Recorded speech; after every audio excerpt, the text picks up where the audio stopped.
those who are off over those next few days leading into Independence Day, I mean, the heat is just really starting to intensify here. Certainly want to be at the pool or on the water to cool off. For sure. And Michael, we were talking about earlier, right, that we've had such a long stretch without rain, and that can Really make a big some. difference. We're kind of just on the track of just the heat. So the rain could definitely be helpful, especially with some of these fires we've seen. Of course, as we've mentioned before, a lot of the vegetation is because of the very active winter we had, and that really allowed things to grow here in the valley. And that's a lot of that stuff that's burning out there right now. So 100 days, again, without rain. So this could be the longest stretch in that top 10 ranking if we get to about 17 more days where we do not see rain. So last time we saw it was March 22nd.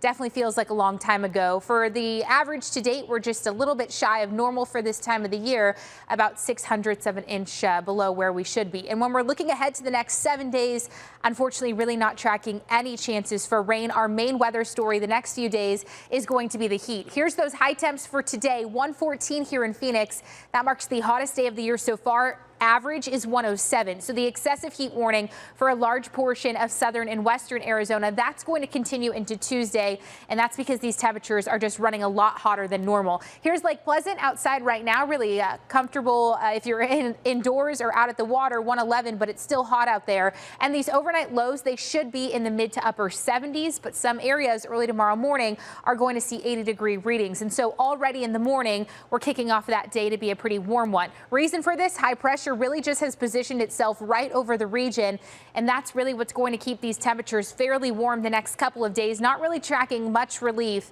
as we head into the end of next week either. So here's tomorrow. If you have any plans for your Sunday, looks like temps will once again get near that 114. Again, for a large portion of the day, we are going to be in the triple digits.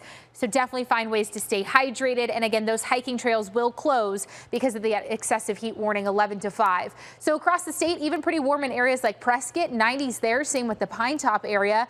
As far as Flagstaff, we could see the first 91-degree out in Flagstaff on Monday, 100-degree readings for Sedona, and 90s for Payson and the Grand Canyon. So really all across the state, the heat is the big story.